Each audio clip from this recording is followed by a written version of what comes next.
Hi, I'm Tyler Pollard, and I'm on Timeline here with Juan MacLean and Nancy Wang.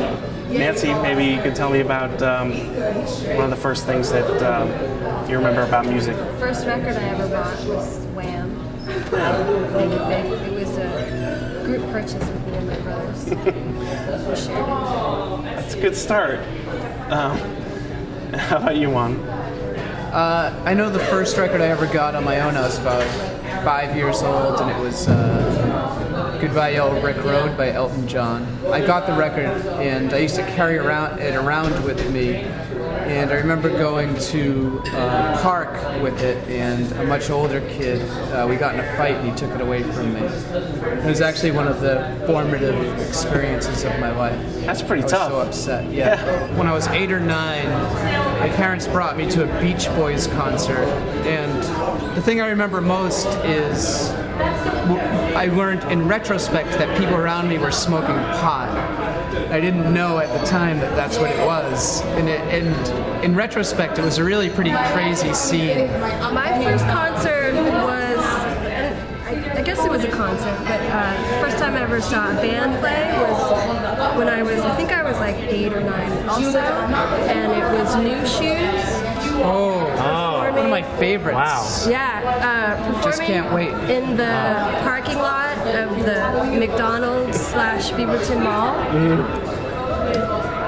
And that actually, before I saw them, after the Wham! Make It Big purchase, my first 45 was New Shoes. I can't wait. I feel like that's still your territory now. I know, it's weird how It really things is. Like, You sing come a lot around like that, yeah. in a circle, and Yeah. I had no idea. They were just, they were kind of local. They're from Oregon. Right. And they just happened to play at, the mall.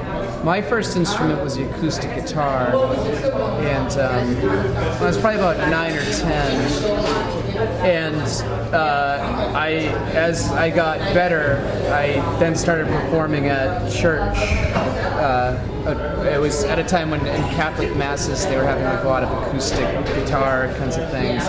So it was me playing acoustic guitar, my guitar teacher, she would play, and I knew songs like Kumbaya, Michael Row Your Boat Ashore, Proud Mary for some reason. I don't know what the relevance was for that. At that time I was actually really into Simon and Garfunkel.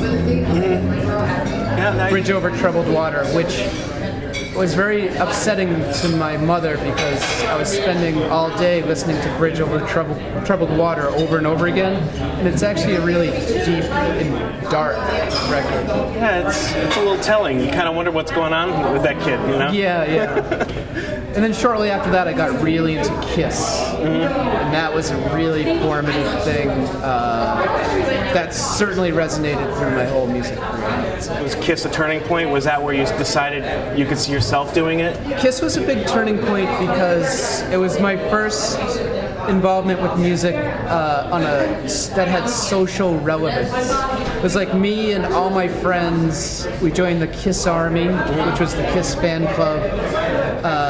We all had like glitter Kiss belt buckles, big belt buckles, and it was the first time of being involved in something like that where you would go to school and there was like a hierarchy involved and who had what records, and we would all had like our favorite members of Kiss and things like that.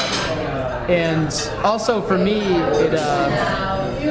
I think it really piqued my interest in like spectacle in music production.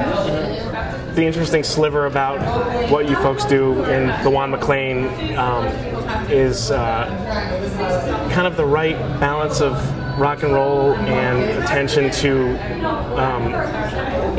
flourishes of keyboard, computer, sample, live. That was a very deliberate thing. Was entering into the dance music world, electronic music world, and bringing with us sort of the aesthetics and mentality of the punk rock world, and mixing the two. And I think that's like a big part of the success of DFA in general, and LCD and the Juan MacLean. Yeah, absolutely. I think that there's definitely an approachability about it, and there's a humanity and like a blue collar aspect about it, which is it's it recognizes the need for, you know, rock and roll and escape. And it's the show, like, our show is loud and messy. LCD as well, it's very rock, like loud and bombastic. And I think that's something that was pretty new to the world of dance music or electronic music. So thanks for coming to talk to me today on Timeline, and have a wonderful tour. Thank you. Thank you. Make it count. Okay. The Juan MacLean, coming to America. Go see him.